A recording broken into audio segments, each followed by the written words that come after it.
Ladies and gentlemen, this is the 12th and final round. Right hand, Golovkin steps in and down he goes again. Unbelievable. Mayweather makes a pay.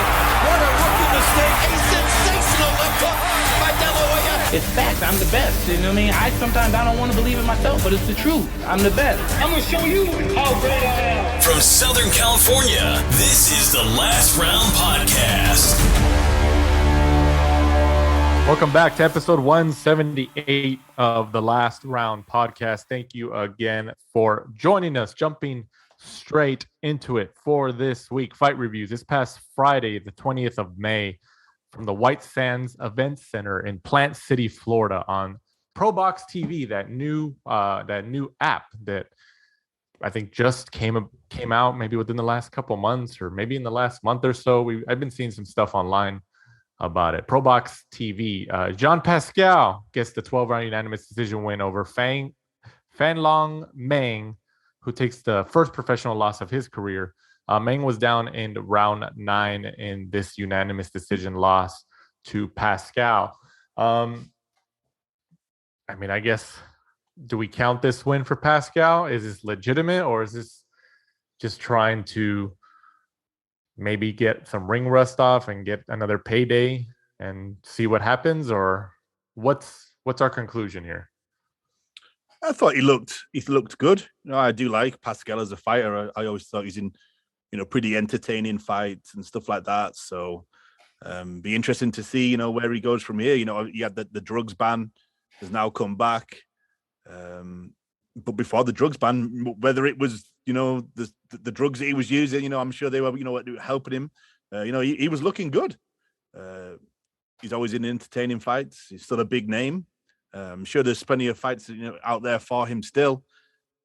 Just to see whether he stays on ProBox. Now it's pretty good app. So far. Got a lot of names on there. Roy Jones Jr., Tava. I think it's like $2 a month, or if you just do the whole year, it's like only like $18 for the whole year if you just do that whole package. So what's that? Like 2 or 3 cups of coffee from Starbucks right there. You get yourself a year's subscription of boxing. That's true. Do we know who's behind this ProBox TV? Oh no, I don't know. I did see it linked. It always makes me wonder. When these new things pop up all of a sudden like that. Where's this funding coming from? There was a name linked on Twitter one day to it, and but I didn't. It wasn't somebody that I recognized. It wasn't like a name that I knew. Do you think that and maybe more are going to come as time progresses forward? But do you think with these social media stars like Jake Paul, Logan Paul, all those guys kind of tapping into the boxing market and getting a piece of the boxing financial pie during the last couple of years, especially Jake Paul with, how serious he's kind of going into it? Do you think there's outside investors in a way, or outside entities who are looking at boxing now and saying, hey, I think this is something we want to dip our toes in. Let's see what we can do. Do you think that's happening? I think that there'll always be people who want to come in and try, but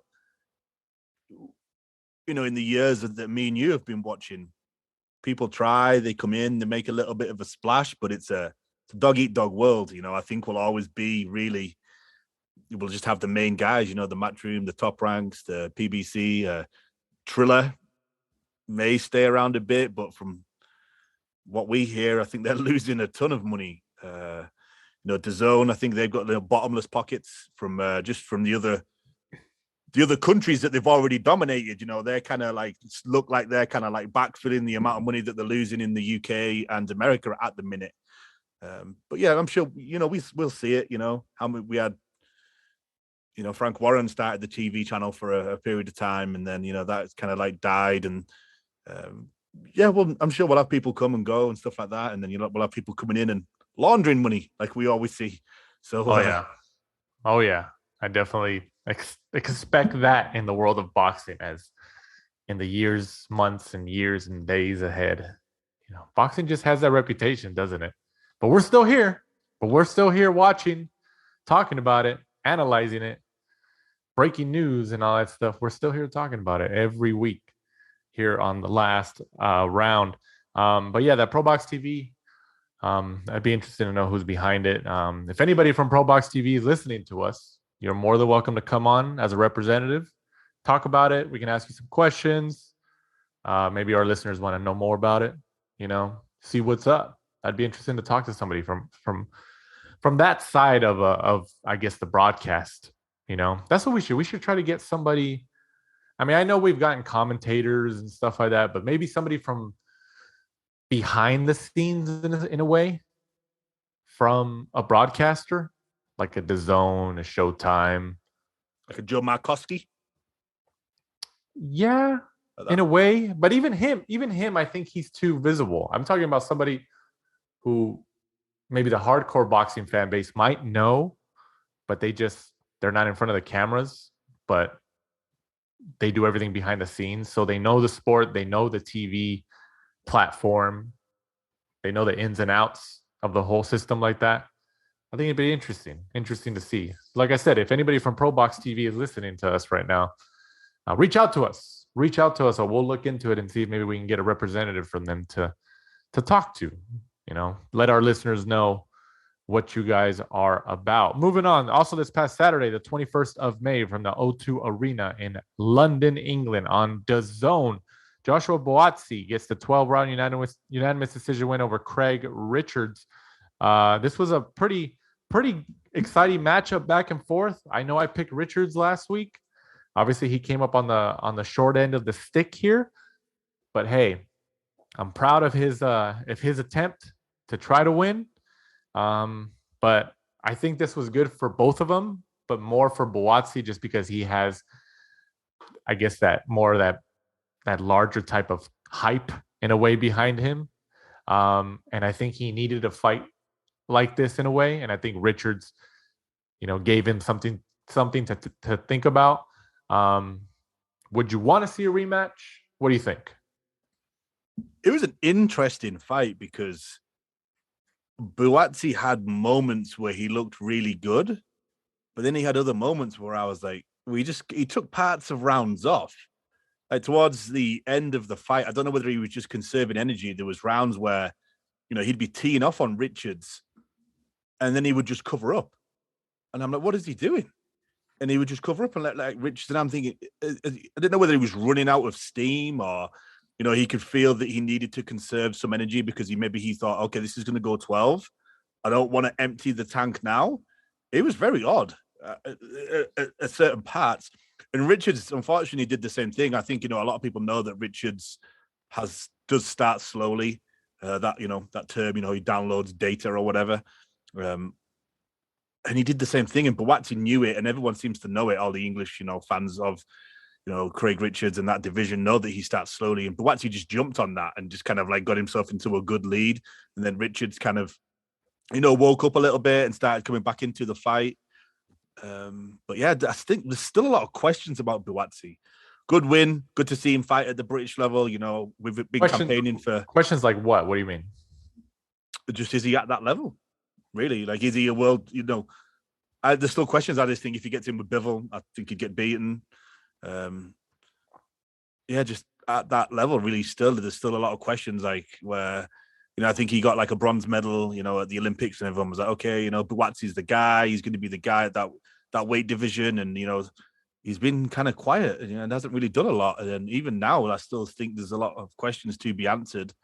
And hopefully they stick him, in a British level again, or even European level, or, I don't want to see him get another gimme, get him in there now. He's not, it's not spring chicken. So, you don't think Craig Richards was a good matchup for him?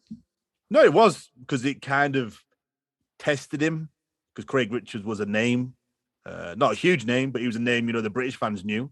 And that's especially what we after the Bivol fight. Yeah, especially after the Bivol fight. Yeah, because we wanted to see him in there. His performance against Bivol was pretty good. But yeah, just that part where he kept taking parts of rounds off, and he was just kind of letting Richards, he just cover up as well, and just kind of let Richards just kind of like tee off on him instead of kind of like maybe skipping about, moving out of range, kind of moving around the ring to stay away. Very, very odd. I didn't know what he was doing there.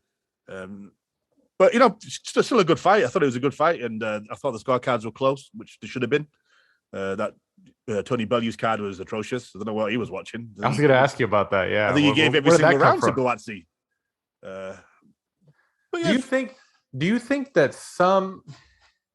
I mean, obviously, we know how it works out, but do you think? And I don't want to say I'm accusing somebody. I'm just saying from a general standpoint that commentators, especially when it's commentators like fighters turn commentators or what have you, do you think some of them will put specific scorecards forward in favor of the fighter who has the broadcaster behind them in a way, the promoter behind them in a way to kind of help the development and the promotion of that fighter, and also to maybe secure their job as a commentator? Yeah, without a doubt. I don't know whether they're told to or whether it's just something that they do because they know that the A side is their fighter. I think you do get some that don't, like Timothy Bradley over the last year or so when he first was on ESPN, he was very like that. And then I don't know whether he realized or he read Twitter and realized that. I think he took the criticism and I think it really affected him. And he's like, okay, fine, I'm going to go and let loose. Yeah, and I like that. I'd rather he sat there and told the truth because, there's been fights where he'd say stuff to Andre Ward and be like, what on earth are you watching? And I'm like, thank you, Tim. Like at last, like we are not blind as fans. Yeah. So when they say that sort of stuff, it just makes you think like, what on earth are you watching? Like, are you as corrupt as we think the referees are? Are you trying to convince us that my eyes are lying to me? So, I do like that. And like, I don't know whether Bellew and at the same time, I'm sure it's hard when they're, watching somebody that maybe they're close to, maybe they're friends with him, maybe they're a sparring partner or something like that. But no, you can say that, you say like, oh, I do think Buatsi's winning, closely. And, maybe I am biased, just be honest with it. And we'll accept it as fans, I would. So, yeah, I don't know whether they're told to or whether it's just something that they do because they think they have to keep a job on DAZN. I don't know. Yeah. No, maybe. And when you mentioned Bradley a couple of years ago when he kind of started the ESPN gig, it pops into my head about the Pacquiao-Horn fight. Or I remember that fight, and Bradley was commentating that fight, and I remember he said, He agreed with it. He's like, "Oh no, Horn beat him." But I immediately thought, I was like, well, would you have a different opinion if you didn't have 3 fights with Manny Pacquiao and you also had some controversy? And was it the first fight? I think it was the first fight that a lot of people, and I say a lot of people lightly, it's more than a lot of people, believe that he didn't win, and I was one of them. Do you think that, especially after that and then subsequent bouts that he commentated, maybe he felt, was it attacked, or maybe he felt the criticism was valid and he's like, okay, fine, I'll give you guys the truth. And he just went for it. Yeah, I think he must have read them, and maybe he knew that he was playing into ESPN. And he was like, you know what? I'm going to be Tim Bradley. I'm going to be I'm going to be myself. If I'm going to get hate, I may as well get hate for something that I actually believe instead of just, siding on the A-side bias. Because, as fans, we watch a lot of boxing and, we know what we're seeing. So they don't need us. There's a lot of people now who say that sometimes they turn it off. No, they'll just watch the fight. They don't listen to the commentary. They put it on mute. They put it on mute because it's annoying. Or, like in the UK, you used to be able to, if you didn't like it, you could turn it off and listen to the radio. Who in the UK, who is the most beloved, I guess, in a way, commentator? And who is the most, do I want to say hated? Most beloved. Or who generally is like, oh, okay, people like this person or that person.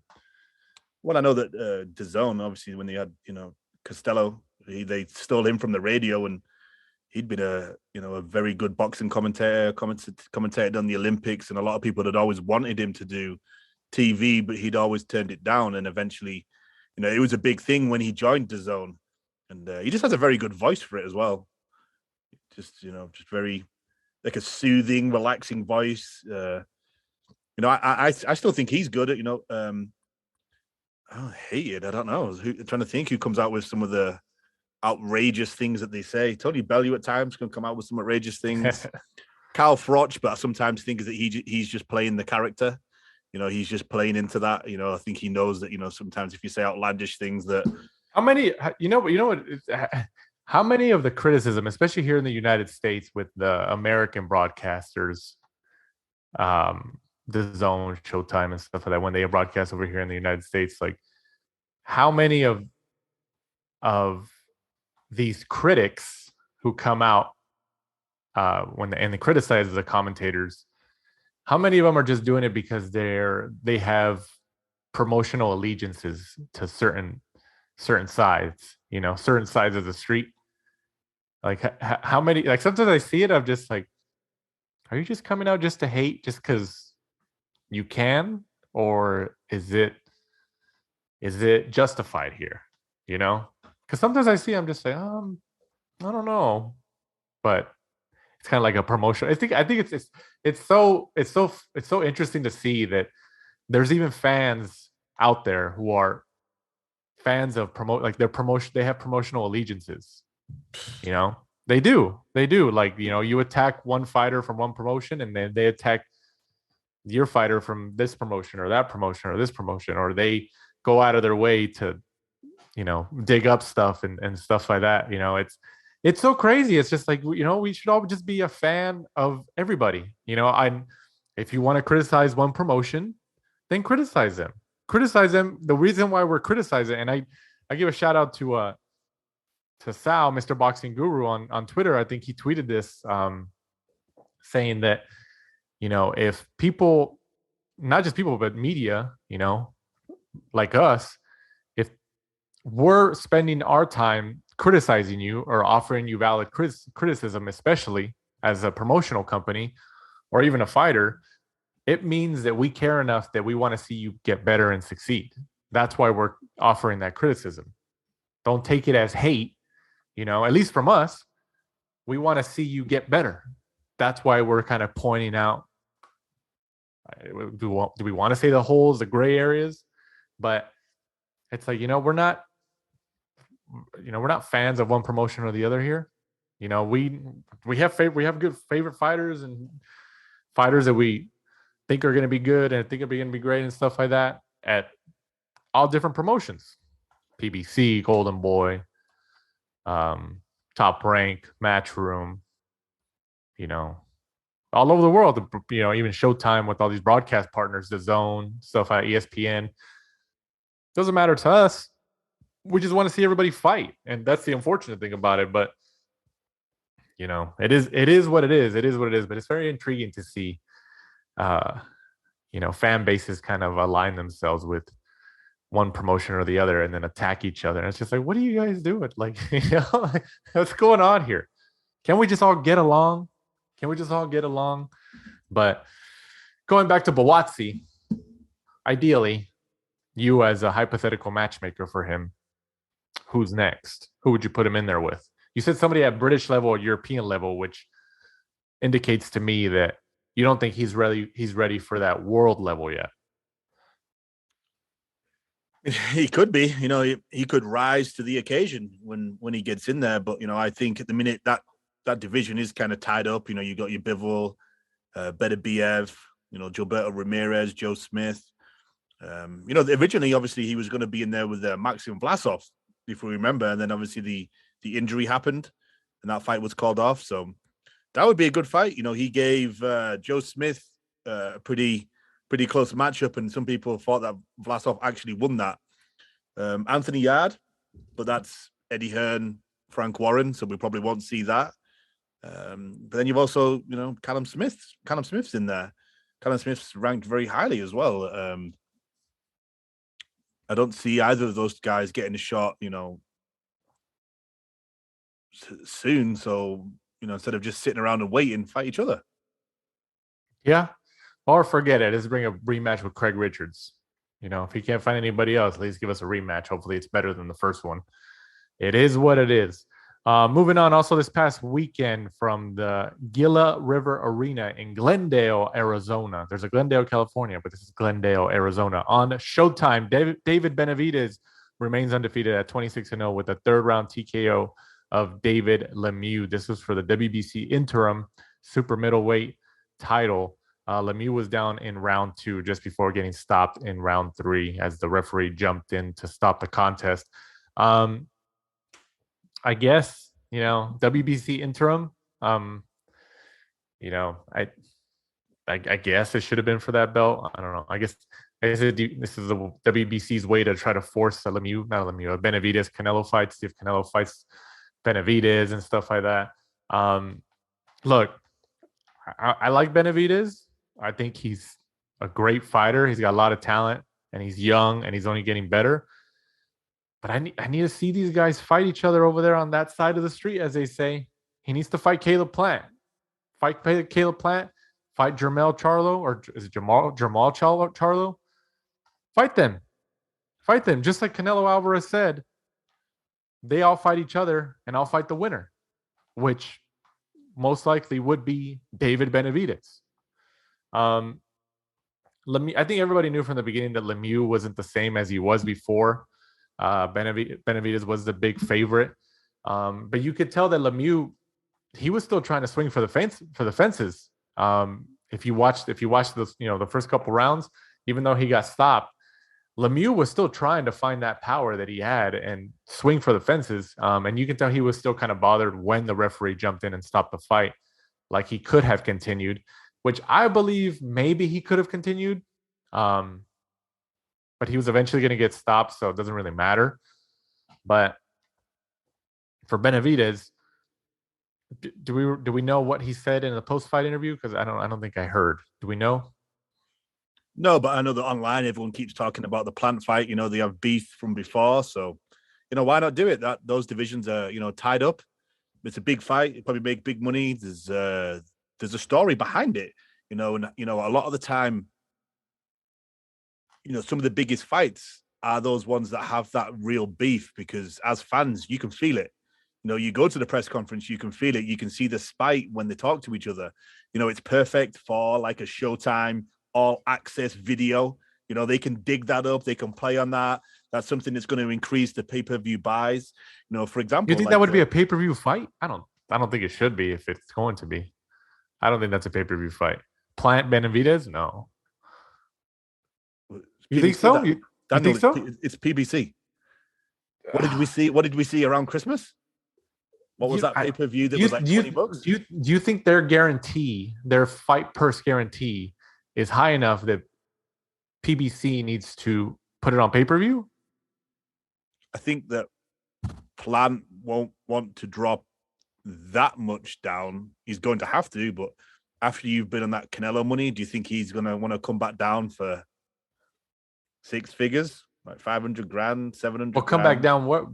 They're both at 168, aren't they? No, I'm talking about money wise. Oh, okay. When he's been on that Canelo purse, like he'll want at least $1 million. Or yeah. They're for sure going to want a lot of money, especially Plant. But there's also the notion that is Plant going to go in to a dangerous fight such as Benavidez immediately after his loss to Canelo, or does Plant want a comeback fight to kind of get back in the rhythm and get in the winning column and then explore a possible Benavidez fight? What's the outcome here? See, I think if I was Team Benavidez, I think you go Plant, right?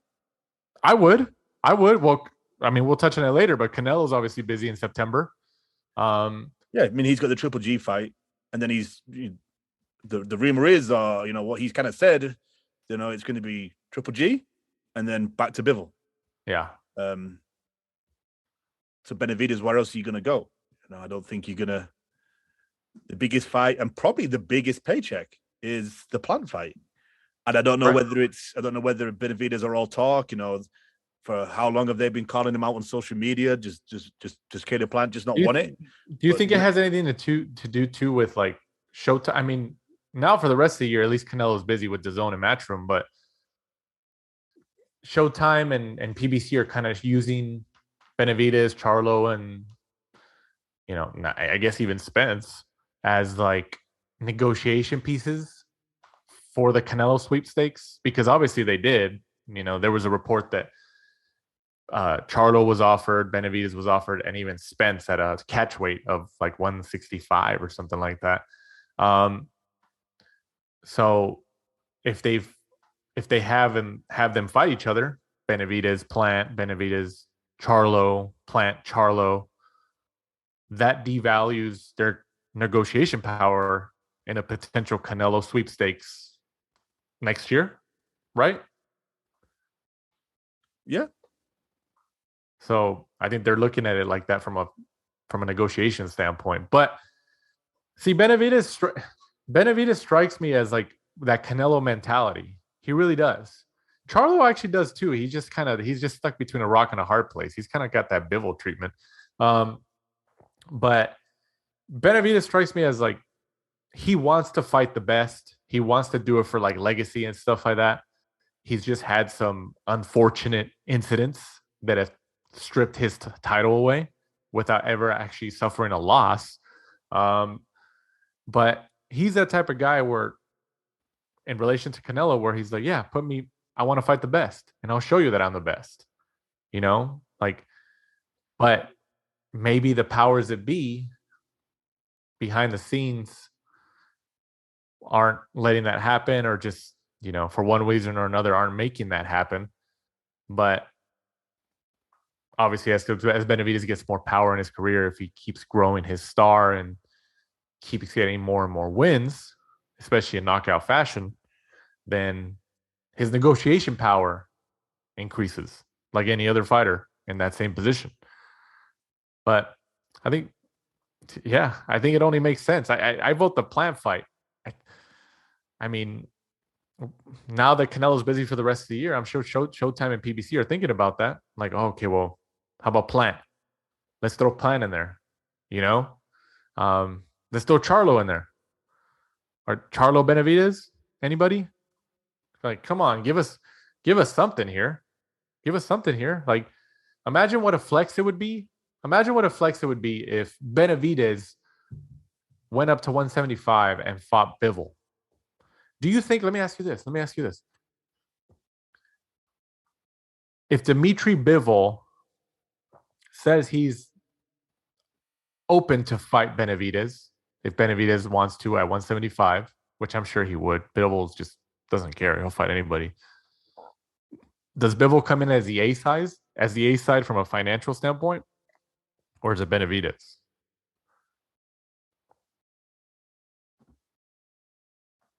What are we talking about here?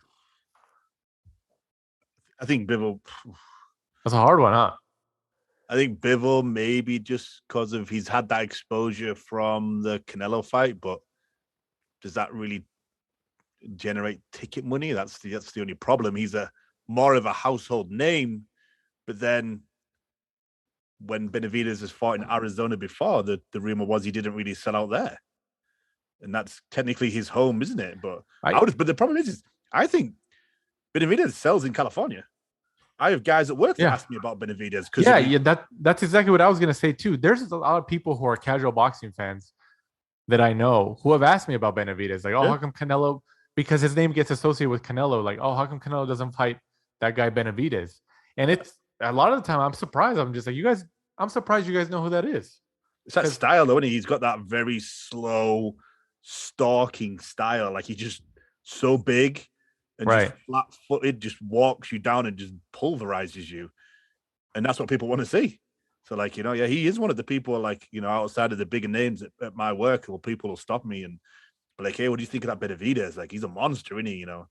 But it's also like ESPN, like Stephen A. Smith on First Take. Obviously, they have a big reach and a big audience, and it's all casual sports fans. But he's mentioned his name before. And I think so has Max Kellerman and, those mainstream sports shows. When they talk about boxing and Canelo, Benavidez's name is always brought up, especially by Stephen A. Smith, who doesn't know his boxing. An idiot. But he throws his name in there. He throws his name in there. He throws Charlo. He's like, he needs to fight Charlo. He needs to fight Benavidez. And it's just like, okay, like those would be great fights. In California. Yeah, that's true. Yeah. But they need to start putting Benavidez in California. I mean, I get it. Arizona, that's his hometown, home state. You know, family can come and all that. No state tax over there, so payday's a little bit better. But in terms of fighting and getting a crowd behind him, he's Mexican. He's Mexican American. Put him in Southern California. Put him at the StubHub. We saw the crowd from Munguia, and I would say Benavidez is exactly. That's a good comparison. You know, we're going to talk about that in a couple minutes as well. But Munguia, his last fight was at Honda Center. The Honda Center in Anaheim, and his next fight is going to be in the Honda Center in Anaheim. And when we went to cover that fight, there was a very good sized crowd there for him. There was a very good sized crowd, and we were pretty surprised. We're like, oh wow, this is a good turnout. So I think Showtime and PBC can do that with Benavidez in California too. I think they can, and that'll build up his stock. Especially because Southern California has so much of the concentrated media in boxing, especially the YouTube media. They need to take advantage of that. Bring them over here, man. Bring them over here, and the Mexican fan base will come out. Especially because he's, like you said, he's one of those stalker fighters, and he comes out and he stops you, and that's what people like to see. So who do we see next, realistically, for him? Oh man, give us the Lemieux rematch. Come on. Looking at the guys, you know, in the super middleweight, I'll just read them off to you. Obviously, Canelo's the number one. Jesse Hart's on number two somehow. You've got Andrade, John Ryder, Daniel Jacobs. What do you think of that? I guess. Then Benavidez at 6, Caleb Plant at 7, Lerone Richards at 8, Carlos Gongoria at 9, and then I honestly don't know who this is. Pavel Silyagin, a Russian, who's a 10-0.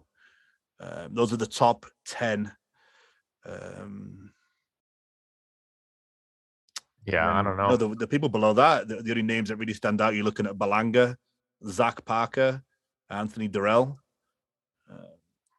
You know, does he want to pick up another belt? You know, is Jesse Hart still with Top Rank? Wasn't he a Top Rank fighter? He was for a period, yeah, when he fought Ramirez. I wonder if he's signed with anybody right now. Like one of the big promotional companies, at least. I mean, I'm sure they'll make an offer. I mean, who else is there? You know, like realistically, you know, they're not going to put him in there against Charlo at 168, even though Charlo was willing to do it for Canelo. Plant, like you said, Plant and him are the most ideal because they have that beef. They can use that in the marketing. But like you said, is Plant going to want to come into another dangerous fight against somebody like Benavidez immediately after the Canelo loss? Is that going to happen? You know, but they're not in the Canelo sweepstakes for the rest of the year. So they need to find viable opponents. They need to find them. It's an annoying one because, in my opinion, it's one of those ones that actually makes sense. You know, they're both on PBC. There really isn't anybody else of any relevance at this time that makes more sense for them to fight. It's probably their biggest payday at the minute, and they have real beef. So, like, just make the fight. You know, like why not do it? Yeah, I mean, we'll see. I'm telling you, Benavidez, he's a threat. But put him in there, man. Put him in there. Like he can go up against the killers and most likely be the favorite. Let's see it, man. Let's see it.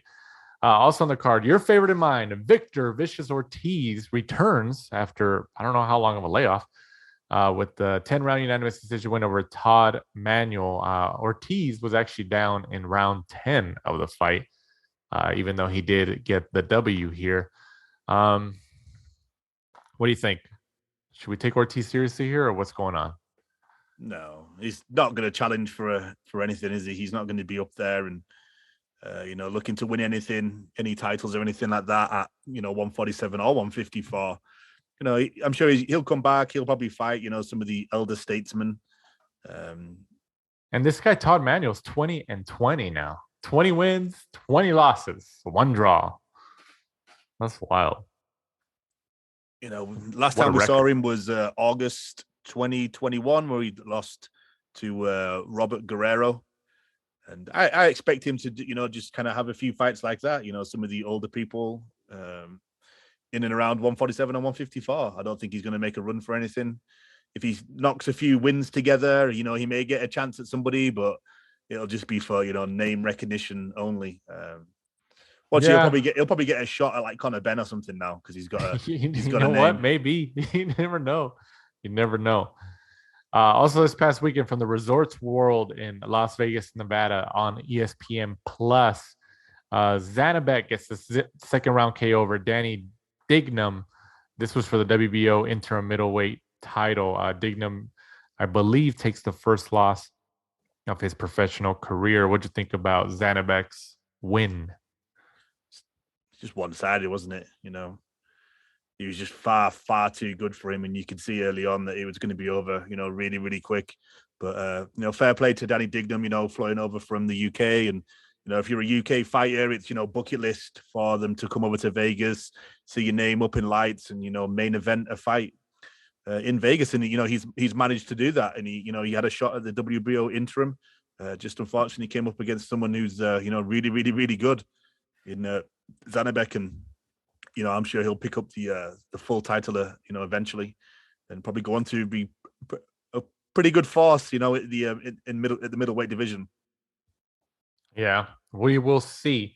Also on the card, Jermaine Ortiz gets the 10-round unanimous decision win over friend of the show Jamel Herring, who takes the 4th professional loss of his career. Did he retire officially after this? I thought he retired after the last fight. And then he pops up again. I keep hearing like, oh, he was training and he had a fight schedule or something. I was like, what happened? Did he initially want to retire and then he's like, maybe I should go back? He fought Shakur.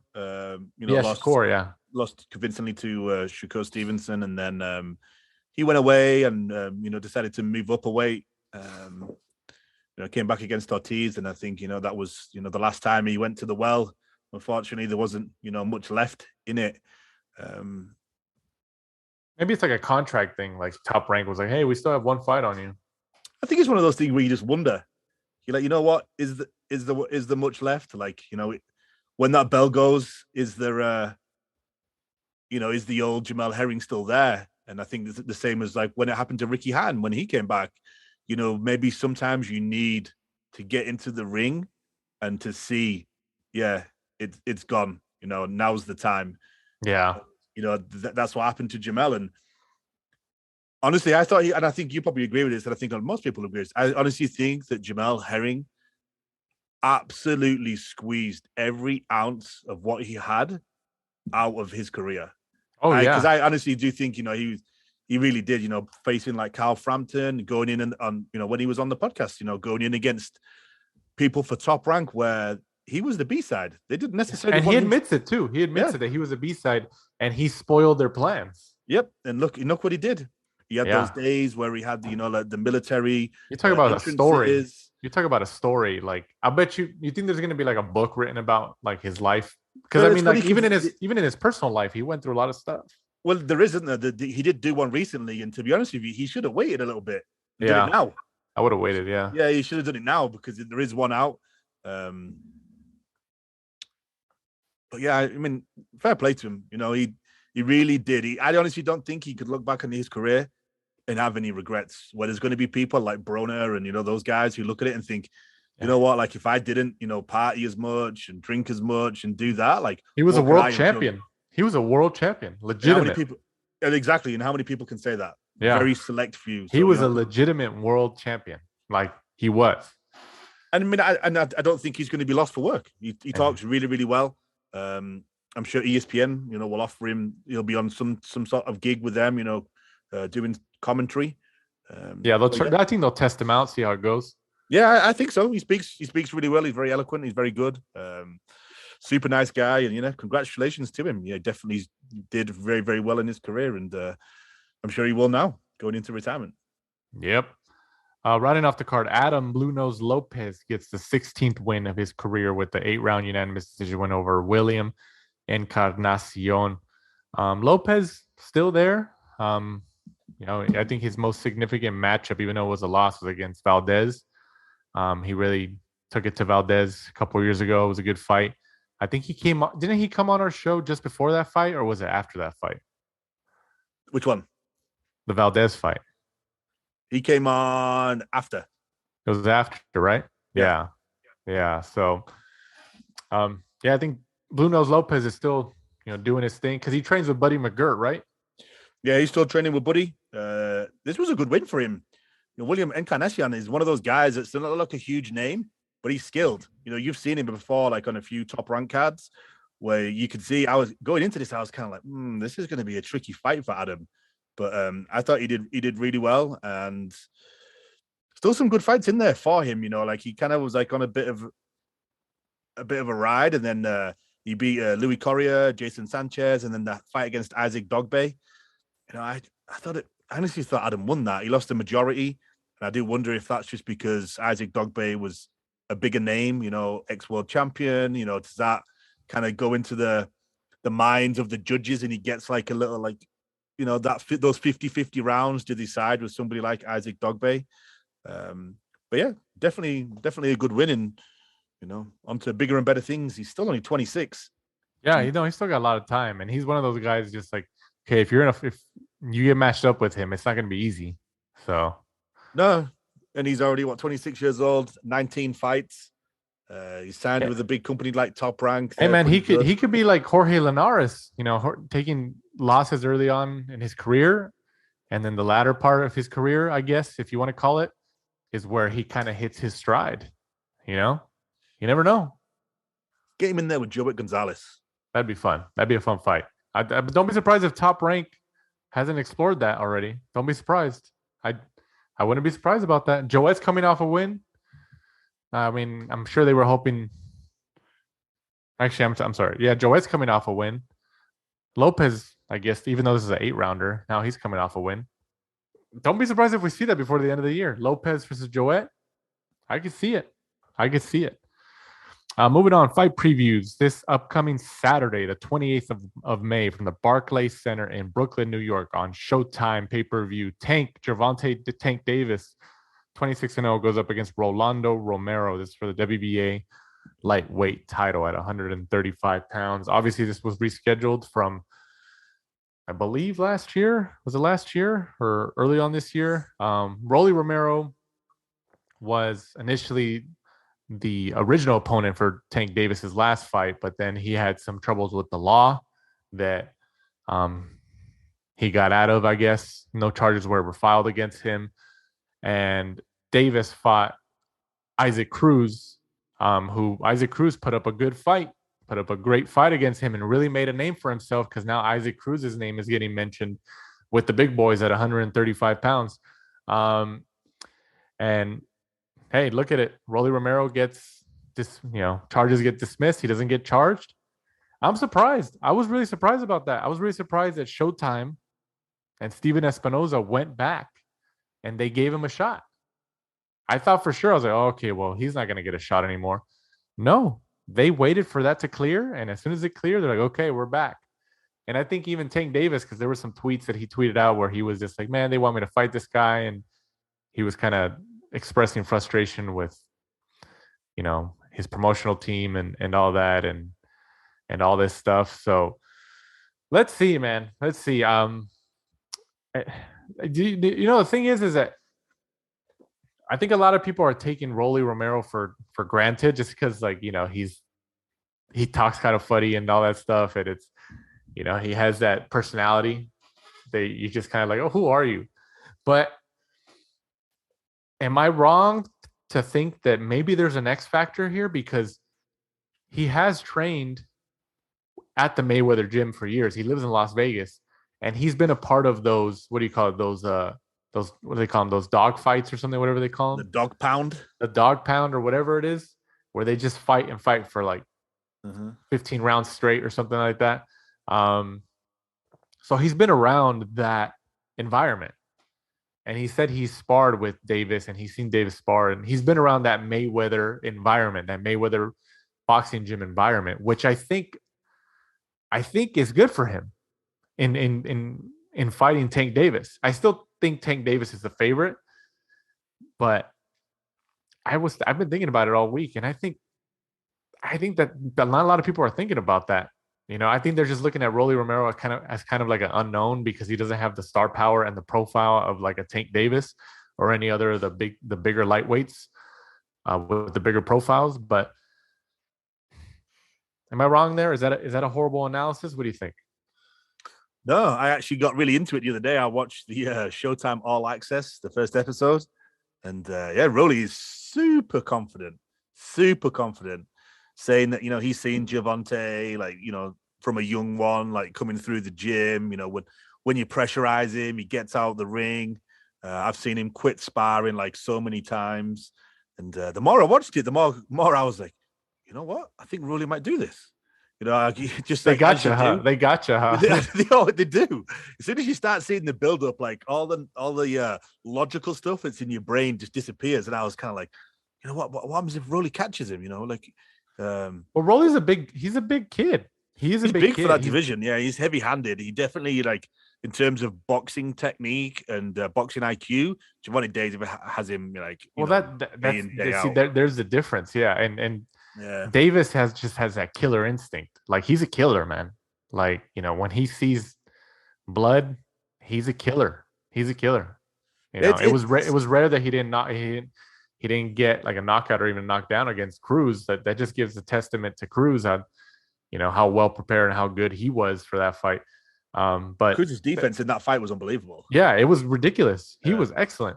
But it doesn't take away from the fact that Davis, even after that fight, like, he's still a killer. Davis is still a killer, and he has that killer instinct. So that's why I think wins Davis a fight.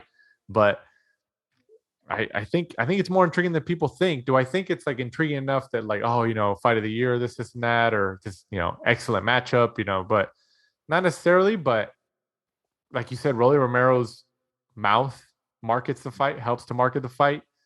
He's confident. He sounds extremely confident. He's like, oh, I'm going to take this guy, whatever. And like I said, going back to, he's trained at the Mayweather gym for years. He's been a part of that environment. So maybe that helps him. Maybe that helps him in this fight. Either way, I think it's a more interesting fight than people think. I really do. And like I said, I'm really surprised Showtime went back to that well and gave him another chance. I'm really surprised, especially with Steven Espinoza, how he thinks. That's interesting. It was interesting. I think they maybe just knew that, Rolly, Davis sells. We know that he sells. And Rolly's got a mouth on him. So maybe they thought, you know what, this is a good combination in terms of, hopefully getting pay-per-view sales. It's not a busy weekend. They've chosen a good weekend. It's the only real big fight, this week. The intriguing thing is Davis going to do what he says? Is he going to fly the nest? Are we going to see him? I don't think so. I don't think he is. It'd be great if he did, because then and I think he could. He's at that point in his career where he can call the shots and he can move around. I think he can. Kind of like how Mikey Garcia did it. Like, he left Top Rank, got out of that lawsuit, and then he just started working with different promotions. He went with PBC, Showtime, then he was with DAZN for a couple of them, and whatever. And obviously Canelo is the best example, but I think Davis could do that, man. And Davis can make a ton of money. And he can go fight all these other lightweights at these other sides of the street. Man, that'd be awesome if he could do that. But I just don't think it's going to happen. I think he's going to end up staying with PBC, Al Heyman, Mayweather Promotions. He's going to stay in that bubble. But man, he's one of the few guys who has the power to do that, and he would be the favorite in a lot of these fights if he crosses the street as a free agent with that negotiation power. Yeah, man, that'd be awesome to see because that kid can fight. He can fight, regardless of what people think. He can fight. So, but we'll see. We will see. This is a Showtime pay-per-view. Obviously, I'm interested to see how it performs. Reportedly, last time against the Isaac Cruz fight in the Staples Center in LA, reportedly it didn't do too well. There wasn't the only person who reported numbers was Rick Glazer. Nobody else reported, which I think is very telling that, listeners and fans should notice that when you don't see reporters report numbers, does that mean they didn't get, a leak from the inside? Was it purposeful, or what? Obviously we don't have any confirmation of the numbers, but we've only heard one source essentially. But we'll see. I wonder how this one turns out to be. I wonder how this one performs. Is it going to crack 100,000 buys? Is it going to do 200? I mean, what are we going to look? What are we seeing here? What do you think? Yeah, I think we do. I think over 2 something. You think it does over 2 something? Really? Yeah. Really? Yeah. Oh, maybe. Quiet weekend. I don't. There's no other real boxing on. Oh, you know what? That's true. It's a holiday weekend here in the United States. Yeah. And there's going to be a lot of people having like get-togethers, barbecues, or parties, or whatever. And they're like, "Oh, there's a fight tonight. Davis is fighting." That's true. I didn't think about that. I think you're right. I think from a schedule standpoint, that's going to help them. I could see that. Memorial Day weekend for our UK. Yeah. It's a Memorial Day weekend over here in the United States. Yeah, that's true. That definitely helps. So we'll see how that goes. Also on the card, Erislandy Lara goes up against Gary Spike O'Sullivan for the WBA middleweight world title. This is an interesting matchup. Came from I don't know where Spike O'Sullivan came from. I remember he was like a potential for Triple G a couple years ago. I remember seeing him at the StubHub after his name was like, being mentioned a lot and marketed a lot as a potential fight for Triple G. I remember he showed up in a suit and he has that handlebar mustache and people were like, "Oh, Spike." Like they were all over him. And then, 15 minutes of fame is up, right? So who wins this one? Lara O'Sullivan. Yeah, I think Lara really wins it at a canter. If we're being honest, his boxing skills, even in this late age in his career, I think Erislandy Lara, should take this. It'd be a tragic defeat for him, really, if he loses to Gary O'Sullivan. Every time Gary O'Sullivan has stepped up to the world level, he's lost, Hyman Munguia, David-Lemieux, Chris Eubank Jr., Billy Joe Saunders. So, I mean, good for him. How old's Spike now? Let's have a look. 37. So, yeah, it's a good... well, they're both around the same age, aren't they? Yeah, Lara must be about that. Maybe a little older? How come his age isn't on here? Well, they're both in their late 30s for sure. But, yeah. That's weird. Why is Spike O'Sullivan's age on his box rec, but Lara doesn't have his on there? Because Lara's Cuban? Right. Lara's he's at least around that age. So yeah, he's around there somewhere. So we'll see. We will see for a WBA middleweight title, huh? That's interesting. WBA, man, and WBA and their all these sanctioning bodies with their promotional ties. It happens. It really happens. Also on the card, Jesus Ramos 18-0 goes up against Luke Santa Maria 13-2-1. Ramos, I think, is a name that people are forgetting. He's there, man. He's there, and I think he's trying to make a name for himself, and they're really trying to push him forward to see what he can do, right? Yeah, well, he's good to watch. What is it? 18 wins with 15 KOs. Yeah, and you'll always see him at the fights. He's at all the fights in Vegas and stuff. He's always suited and booted. Yeah, when you see him there, heavy-handed, good fight, really good fight for the undercard. And I think we'd have to go by Ramos by KO. Carry on that streak he's got. He's good to watch. Yeah, definitely a fight to keep an eye on. Moving on, news and notes. Michaela Mayer versus Alicia Baumgardner is reportedly set to land sometime this upcoming summer or in the early fall. Obviously, this would be a cross promotional fight between Matchroom and Top Rank, right? Mhm. Hey, I'm for it. You know, I like that fight. Hopefully, it works. Does Bumgarner go to ESPN for this fight? Good question. That is a good question. It looks like they may go to that. It'd be awesome. Would just be a Matchroom Top Rank card, wouldn't it? Yep. Imagine that. Yeah. Every fight, Matchroom and Top Rank. Yeah, that'd be interesting. That would be interesting. But this is a good fight, especially one that was needed for the women's division. And it really is, Alicia Bumgarner, a clash of styles. Somebody who's heavy-handed, doesn't throw a lot, but heavy-handed against Michaela Mayer, who's tall and really still has that amateur type of style, in my opinion. Kind of boxes from the outside, uses the reach really, really well. So it's a good fight because I think both of them are talking about moving up afterwards. And I think this is for the undisputed, right? I think is it? Isn't Bumgarner undisputed? I think Michaela Mayer has the WBO, and I think Alicia Bumgarner has she has two of them, right? Like the IBF and something like that. Yeah, I honestly can't remember. No, it's not for the undisputed. Just the WBA is not there. Yeah. Also, Derek Chisora has reportedly inked a contract for a July return. No opponent yet, but he's hoping that Adam Kaunaski steps in the ring with him. I don't think that happens, but Wait, you think Kaunaski signs? No, not against Chisora. Isn't Kaunaski? Is it Count? I think he pronounces it Kaunaski. Isn't Kaunaski still signed to PBC? I believe so, but he hasn't been doing too well. PBC, and especially that side, Leonard Ellerby and Al Haig, they don't like Eddie Hearn. Maybe he's a free agent after those recent losses. He might be. Well, that's what I'm asking. Because I'm asking, but doing overly great. But I mean, I hope we get it. It'd be a good fight. It's better than obviously throwing Chisora in there with Wilder, like the talk was for a while. Yeah, we will see.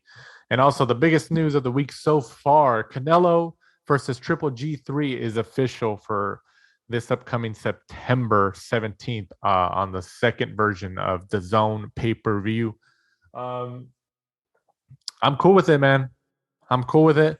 I didn't think it was going to be announced or Canelo was going to make a decision this fast. I honestly thought it was going to be sometime in June, but I'm actually cool with it. Like I said, him fighting Bivol again in a rematch.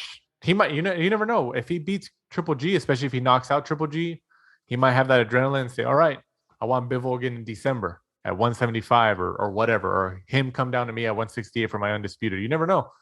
But I like this fight. I know people are just like, it's Triple G's older and stuff like that. But I think that these two are essentially made for each other. They just have those clash of styles, like maybe like a Mayweather Pacquiao. And I mean, the unfortunate thing is that Triple G's older, but he's still got that pop. He's still dangerous enough. So we'll see. We will see. But I are you surprised that Canelo took this route instead of going for the Bivol rematch immediately? Or you think the contracts are just kind of like, oh, well, you kind of have to go this route? I think maybe because it was already kind of set in stone that, that he was going to do this. And it also gives him a little bit of time to go back to the drawing board and maybe look at what didn't work well for him for the Bivol fight. He can, get this fight out the way and then, go back to the drawing board and look at, a plan B and a plan C for the Bivol rematch, because I do think that Canelo will do it because I think that, he's chasing legacy. I think he's that confident in his own ability that he wants to do it. I don't see him being the sort of person that believes, what, Bivol's better than me. I don't think so. I don't think Canelo's like that. No, right. Yeah. He's definitely Canelo's built like that. And I think some people are saying, this is good for Triple G because it's shown that Canelo is mortal, as such. He can be beaten. I think I think it's going to be worse. I think Canelo's going to be kind of pissed that he lost. He's going to be pissed that people are now saying that he's not pound for pound. He's going to be like, you know what? I still think he's pound for pound. Whatever people might say. I still think he's number one. Yeah. I mean, I agree. Yeah, I don't think it's going to work too good. I think he'll get in there, and I think he'll be very, very flipping spiteful. And Oh yeah, yeah. I think Triple G could be on the end of a bit of a beating because of the fact that Canelo's going to be like, "Oh, you guys are questioning me? Yeah, I'll show exactly. you." Exactly. That's a good point. It's a good way to describe it. But it also gives, in a way, it gives Canelo like a way out. Maybe that's how they looked at the Bivol fight. Like, look, I'm going up to 175. I'm fighting a guy in his prime, a world champion, legitimate light heavyweight at 175 pounds, arguably the best light heavyweight in the world. Even if I lose,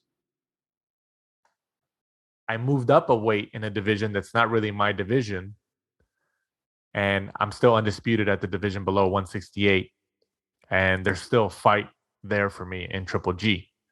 So, because I mean, you got to think about it. If Canelo fought somebody at 168, or he even fought Bivol at 168, or somebody else at 168, and he lost, like he did to Bivol, it would affect his stock more and his drawing power in a third trilogy match with Triple G in September, because it was at that same weight class. And if he lost his titles, his undisputed titles and all that. But in a way, him fighting Bivol at 175 kind of takes away that what's the word I'm looking for? It takes away that blow to him in a way. He can kind of say, well, I moved up in weight. I moved up in weight to fight a guy who's arguably the best light heavyweight in the world in his prime, and he just beat me. That's it. But I'm still champion at the division below. You know, I mean, look at UFC. UFC, those guys move up and down. Look at Conor McGregor. You know, going from 145 all the way to 170. He has a couple losses, but he's still the biggest star in their sport. He comes back like once a year, and he's still the biggest star. So, you know, I think it's applicable to Canelo too. It's the same thing.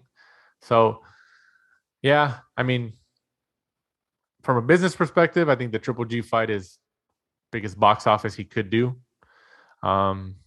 Is it going to be at T-Mobile Arena? I don't think it is. I think it's going to be at MGM. So what we've heard so far is they were looking at doing it at like the Allegiant Stadium and also T-Mobile, but I believe I don't think Allegiant Stadium is worth it for that. Both of them had something like, I think they have like clashes or something, like something's already going on those weekends. Football maybe, and maybe like hockey or whatever. Throw them into the MGM Grand, man. That's probably the biggest outside of those two, right? They'll sell it out. They'll sell it out easily. You know, I just don't think that they have the same drawing power as they did in the first two. Because in the first fight, the gate was huge. In the second fight, the gate was still huge, but it was lower. Cracks a million buys? No. Oh. No. Not this one. It won't crack a million buys. But, and speaking of buys for the Bivol fight, there was a narrative going around that it was like 300,000, and then Eddie Hearn responded to somebody saying double it. It was around 600, and then people started going back and forth on their pay-per-view narratives and stuff. I thought it was pretty interesting. I bet the Triple G Canelo trilogy will probably be the first DAZN pay-per-view for the UK customers. No, I don't think so. You think they'll still do that as a freebie? I think they'll still do that as a freebie. You can't do a freaking pay-per-view at what time do you guys have to wake up to watch it over there? Technically, like 4 a.m. Yeah, 5 a.m. 4 or 5 if it's in Vegas or depending on where it is. I don't think so. And if it is a pay-per-view, it's going to be obviously way less. But I'd be surprised if they do a pay-per-view in the UK for this fight. I really would be. You know, because at the end of the day, you still have to subscribe. So they might get people who might subscribe, pay the subscription fee just to watch it. So they're still kind of getting something, but they're not getting anything close to what the United States charges in pay-per-view. But we will see. But hey, I'm not mad. I think it's still an intriguing fight, even after the loss. You know, and like I said, I still think Canelo's pound for pound. You know, as much as people might hate that, I still have him as number one. And let's see, man. Let's see it. Like you said, I agree with your your sentiment that Canelo is going to have something to prove because he's going to be criticized a lot after this Bivol loss, and he's going to be spiteful. It might not end well for Triple G, but you never know. Triple G seems he's kind of spiteful too, and he knows, okay, this is probably my last go around against the biggest star, my last payday. I'm going to go all out. I'm going to do it. There's bad blood there. There is. It's marketable. So we will see. But once again, guys, thank you again for listening to this week's episode of the Last Round Podcast. We appreciate you guys each and every week. And before we sign off, once again, Mike, go ahead and let them know where they can find us and follow us. We are at the Last Round 12 on Instagram and Twitter. Be sure to join us next week. We'll be reviewing the Gervonta Davis, Rolando Romero, and then looking forward to Stephen Fulton against Danny Roman, and also George Kambosos against Devin Haney. The boxing schedule moves on just as the world turns. So once again, for my co-host Michael Shepard, I'm Danny Z. This is the Last Round. Thanks for supporting and listening to the show. Follow us at The Last Round 12 on social media. Rate, review, and subscribe. This is the Last Round Podcast.